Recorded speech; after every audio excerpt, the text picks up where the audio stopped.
जनवरी 2026 इस साल की शुरुआत मिथुन राशि वाले लोगों के लिए बड़े बदलाव के साथ हो सकती है।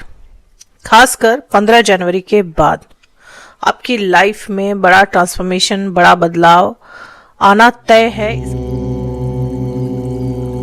इसकी वजह यह है कि आपके अष्टम भाव में, आपके 8th हाउस में 4 बड़े ग्रह आएंगे। 8th हाउस यानी कि बदलाव, ट्रांसफॉर्मेशन, आयु का भाव, मृत्यु का भाव, बहुत सारे रहस्यों का भाव कह सकते हैं 8th हाउस को आप। तो इस भाव में जब 4 महत्वपूर्ण ग्रह आएंगे, खासकर आपके लग्नेश, आपके पहले भाव के स्वामी आएंगे, आप इस विश्लेषण को अपनी चंद्र राशि से भी देख सकते हैं और लग्न राशि से भी देख सकते हैं। दोनों के लिए ही ये विश्लेषण लागू होगा। तो आपके पहले भाव के स्वामी बुध देव भी अष्टम भाव में चले आएंगे 17 जनवरी को। और जब पहले भाव के स्वामी अष्टम में आते हैं तो हेल्थ रिलेटेड चीजों में बड़े बदलाव आते हैं। आपके सेहत में आप बदलाव देखेंगे। सेहत से रिलेटेड समस्याएं हो सकती हैं आपको, क्योंकि लापरवाह आप लोग होते हैं। मिथुन राशि वाले लोग जो होते हैं अपनी हेल्थ को लेकर बहुत ज्यादा कॉन्शियस नहीं रहते। हालांकि फिटनेस बहुत प्यारी होती है उनको, लेकिन इतने लापरवाह होते हैं समय को लेकर कि अपनी हेल्थ को बहुत ज्यादा प्रायोरिटी नहीं दे पाते। बाकी चीजों को ज्यादा प्रायोरिटी देते हैं, हेल्थ को नहीं दे पाते। हर दिन आप सोचते हैं कि मैं अपनी हेल्थ के लिए ये करूंगा, वो करूंगा, लेकिन कर नहीं पाते, क्योंकि टाइम मैनेजमेंट आप लोगों के लिए थोड़ी सी परेशानी वाली चीज होती है। और यही वजह है कि कहीं ना कहीं हेल्थ से रिलेटेड प्रॉब्लम्स आपको हो सकती हैं। अपने हेल्थ को लेकर सावधान रहने की जरूरत है आपको 17 जनवरी से। अब दोस्तों, ट्रांसफॉर्मेशन मैं कह रही हूं तो बहुत बड़े बदलाव के लिए आपको तैयार रहना होगा। खासकर ये चारों ग्रह मकर राशि में आ रहे हैं। मकर राशि शनि की राशि है। शनि आपके भाग्येश हैं, भाग्य भाव के स्वामी, आपके 9th हाउस के लॉर्ड हैं। और उनके घर में आ रहे हैं मंगल, शुक्र, बुध और सूर्य। 15 जनवरी को मकर संक्रांति होगी, सूर्य आएंगे मकर राशि में। लेकिन उसके 2 दिन पहले यानी 13 जनवरी को शुक्र भी आ जाएंगे मकर राशि में। बुध आएंगे 17 जनवरी को, बुध आपके राशि के स्वामी है। और 16 जनवरी को मंगल आ जाएंगे आपके अष्टम भाव में। ये चारों ग्रह आपके अष्टम भाव में रहेंगे। तो बदलाव होना तो तय है। बहुत सारी चीजें, बहुत सारे थॉट्स आपके दिमाग में चल रहे हैं। ऐसे भी मिथुन राशि वाले जो लोग होते हैं वो डुअल नेचर के होते हैं।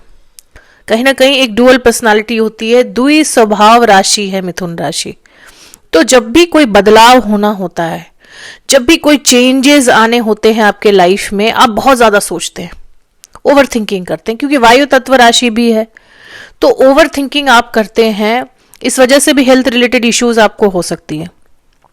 इस वक्त आपके सामने कोई बहुत महत्वपूर्ण फैसला हो सकता है जो आपको लेना है और आप सोच रहे हैं। एकदम से बहुत ज्यादा सोचने से आप अपने फैसले को टाल सकते हैं कि नहीं, चलो मैं कुछ दिन बाद ये काम करूंगा, या फिर अभी रहने देते हैं। प्रोकास्टिनेट कर सकते हैं कुछ चीजों को जो कि इस वक्त आपके लिए सही नहीं है, क्योंकि बदलाव तो होना है, चेंजेस तो होने ही है।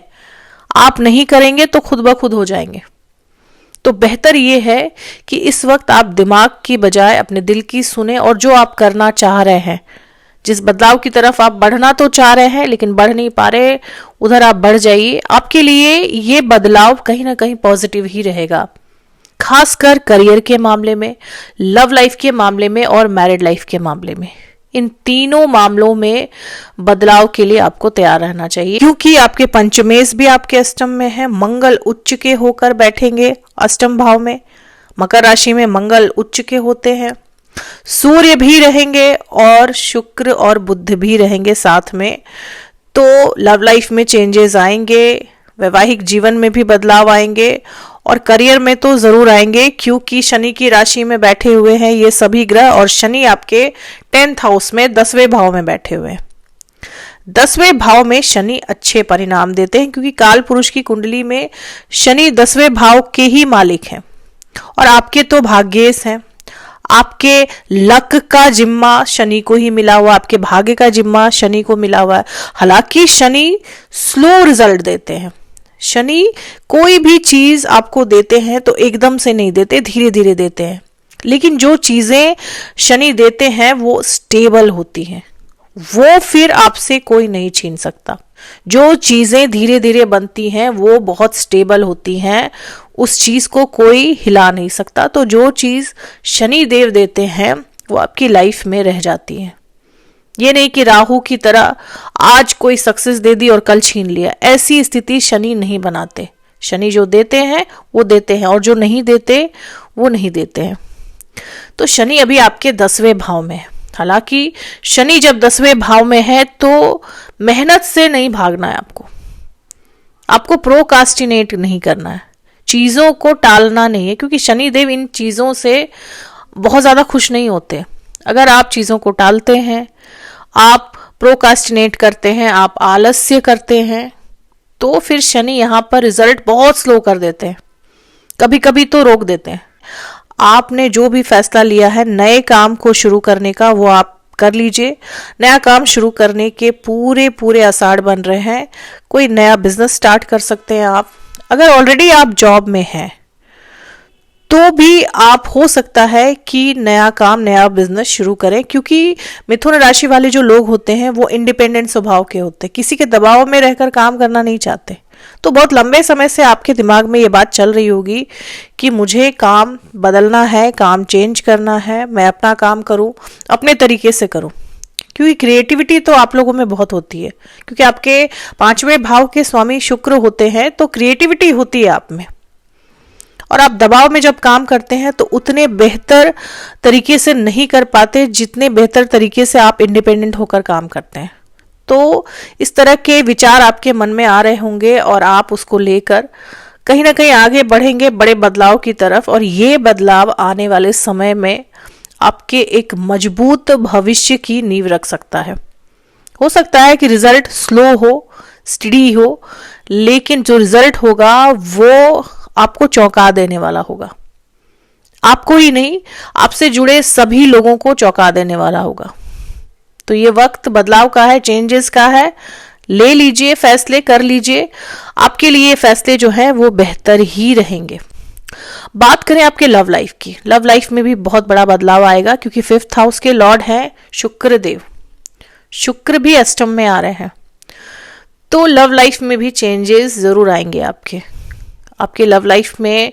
हो सकता है कि कोई नया व्यक्ति आ जाए, किसी नए रिलेशनशिप में आप बंध जाएं। पुराने रिलेशनशिप से निकलने का समय आ चुका है। आप जिनके साथ भी रिलेशनशिप में हैं, आप मूव ऑन कर सकते हैं, नए रिश्ते की तरफ बढ़ सकते हैं। मिथुन राशि वाले लोगों के लव लाइफ में बड़े बदलाव आने जा रहे हैं और आपको इस बदलाव के लिए तैयार रहना होगा। ये बदलाव पॉजिटिव ही रहेंगे आपके लिए, क्योंकि आप कहीं ना कहीं पुराने रिश्ते को ढो रहे थे, अब आप नहीं ढोना चाहते, और अब आपको शायद ढोना भी नहीं पड़ेगा।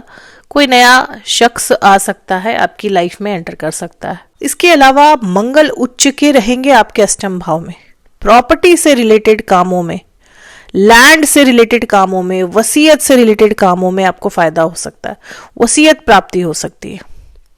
उच्च के मंगल जब अष्टम में होते हैं तो जो खानदानी जमीन जायदाद होती है वो आपको वसीयत के रूप में मिल सकती है। आप लैंड खरीद सकते हैं, प्रॉपर्टी खरीद सकते हैं, भूमि खरीद सकते हैं, क्योंकि भूमि के कारक है मंगल और उच्च के रहेंगे अष्टम में। ससुराल से भी किसी तरह का लाभ हो सकता है, ससुराल वालों से भी आपको धन लाभ हो सकता है, क्योंकि शुक्र भी रहेंगे यहाँ पर। आपके और आपके पार्टनर के बीच में, आपके स्पाउस के बीच में अट्रैक्शन बढ़ सकता है, आपके बीच लगाव बढ़ सकता है, लेकिन मतभेद भी बढ़ेगा, क्योंकि सूर्य भी रहेंगे, मंगल भी रहेंगे अष्टम में। अष्टम भाव जो है वो वैवाहिक जीवन से आपको कैसा सुख मिलता है उसका होता है। और जब मंगल और सूर्य यहाँ पे रहेंगे तो ईगो की समस्या रह सकती है। हालांकि आप आकर्षित रहेंगे अपने स्पाउस के प्रति, लेकिन ईगो बहुत रहेगा, ईगो बैटल रहेगा आप दोनों के बीच में। तो इस वक्त अगर आप सिर्फ अपने अहम को कंट्रोल कर लेते हैं, अपने ईगो को कंट्रोल कर लेते हैं, तो फिर आपके वैवाहिक जीवन में जो भी समस्याएं हैं वो दूर हो सकती हैं। लेकिन अगर आप ईगो रखेंगे तो फिर प्रॉब्लम्स हो सकती हैं। एक और बात का ध्यान रखना है कि अपने फैमिली मेंबर्स के इंटरफेरेंस को रोकना है अपने मैरिड लाइफ में। मंगल है, बुध भी है, तो कहीं ना कहीं भाई बहनों का, माता पिता का इंटरफेरेंस आपको नहीं होने देना है अपने मैरिड लाइफ में, चाहे वो आपके हों या फिर आपके स्पाउस के हों। इस वजह से दिक्कतें बढ़ सकती हैं।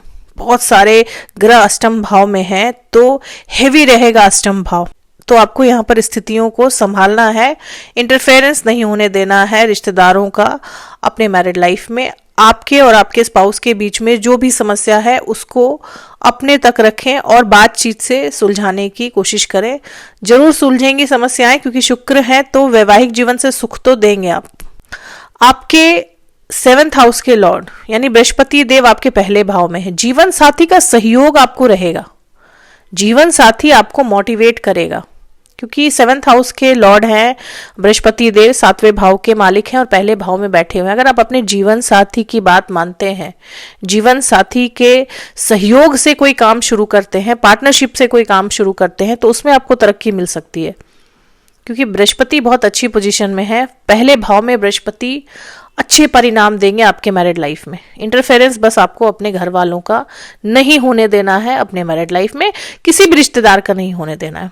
अब बृहस्पति पहले भाव में है, उनकी 3 दृष्टियां, 5वीं दृष्टि, 7वीं दृष्टि और 9वीं दृष्टि आपके 5वें, 7वें और 9वें भाव में पड़ रही है। तो संतान प्राप्ति के बहुत स्ट्रॉन्ग प्रबल योग बन रहे हैं। अगर आप मैरिड हैं और संतान प्राप्ति के इच्छुक हैं तो ये इच्छा आपकी पूरी हो सकती है। इसके अलावा आपके 7th हाउस पर जब उनकी दृष्टि पड़ेगी तो आपकी प्रतिष्ठा बढ़ेगी। आप कुछ ऐसा करेंगे जिससे समाज में, सोसाइटी में आपका नाम हो सकता है, आपकी प्रतिष्ठा बढ़ सकती है, सम्मान मिल सकता है आपको, क्योंकि 7वां भाव आपके मैरिड लाइफ का तो होता ही है, लेकिन समाज आपको किस दृष्टि से देखता है उसका भी होता है। तो कहीं ना कहीं सम्मान मिल सकता है, किसी तरह का अवार्ड या रिवॉर्ड आपको मिल सकता है आपके काम का। इसके अलावा 7th हाउस आपके डेली इनकम का होता है, तो आपकी इनकम बढ़ सकती है, आपकी कमाई बढ़ सकती है, वेल्थ बढ़ सकती है, आपकी पैसा आपके पास पर्याप्त मात्रा में आएगा। और जो भी दिक्कतें आपके जीवन में रुपए पैसे की वजह से चल रही थी उनसे आपको छुटकारा मिलेगा, क्योंकि 9th हाउस पर भी बृहस्पति की दृष्टि रहेगी। तो जो रुकावटें आ रही थी, जो प्रॉब्लम्स आ रही थी, वो चीज़ें जो कहीं ना कहीं रुपए पैसे की वजह से रुकी हुई थी, वो चीज़ें रीस्टार्ट होंगी, पैसे की समस्या खत्म होगी और जो काम रुके हुए थे वो आपके अब बनना शुरू होंगे। तो इस तरह की सिचुएशन रहेगी। 15 जनवरी के बाद आपके लाइफ में अच्छे बड़े बदलाव आ सकते हैं। सावधानी आपको कहाँ रखनी है दोस्तों, क्योंकि मंगल अष्टम में हालांकि उच्च के हैं, तो वेल्थ के लिए तो अच्छे हैं, रुपए पैसे के लिए अच्छे हैं, जमीन जायदाद के लिए अच्छे हैं, लेकिन आकस्मिक दुर्घटना दे सकते हैं मंगल देव यहाँ पर, क्योंकि आपके 6ठे भाव के भी स्वामी हैं। तो किसी रोग से भी आप परेशान रह सकते हैं। तो अपनी हेल्थ को लेकर थोड़ा कॉन्शियस रहना आपको। अगर आप अब भी हेल्थ को इग्नोर करेंगे तो फिर समस्याएं आपकी बढ़ सकती है। तो हेल्थ रिलेटेड इश्यूज आपको रह सकते हैं, मैंने पहले भी बताया, आपको उस पर ध्यान देने की जरूरत है। इसके अलावा आप जितना धार्मिक रहेंगे, क्योंकि बृहस्पति पहले भाव में है और राहु 9वें भाव में है, तो कहीं ना कहीं जब भी आपके छोटे मोटे काम नहीं बनते हैं तो आप भगवान को दोष देना शुरू कर देंगे, क्योंकि राहु कहीं ना कहीं धर्म से विमुख कर देते हैं। राहु हमेशा धर्म पर सवाल उठाने को कहते हैं, और अगर आप ऐसा करेंगे तो बृहस्पति कमजोर हो जाएगा। आपको ईश्वर पर आस्था बनाए रखनी है, क्योंकि बृहस्पति पहले भाव में है और बृहस्पति की दृष्टि भी है 9वें भाव पर। तो आप जितना ज्यादा स्पिरिचुअल रहेंगे आपके काम उतना आसानी से होंगे, आपके काम बनेंगे, भाग्य का साथ भी मिलेगा, क्योंकि 9वां भाव जो है वो भाग्य का होता है। तो फ्रेंड्स, ये थी मेरी एनालिसिस मिथुन राशि वाले लोगों के लिए, जेमिनाइज के लिए जनवरी के मंथ की। आप लोगों को वीडियो से जरूर हेल्प मिली होगी। अगर वीडियो से हेल्प मिली हो तो चैनल को सब्सक्राइब करें, लाइक करें, शेयर करें, कमेंट करें, बेल आइकन जरूर दबा दें दोस्तों, ताकि आने वाली वीडियो की नोटिफिकेशन आप लोगों को सबसे पहले मिल जाए। तब तक के लिए गुड नाइट, शुभ रात्रि, जय माता दी, जय श्री राम।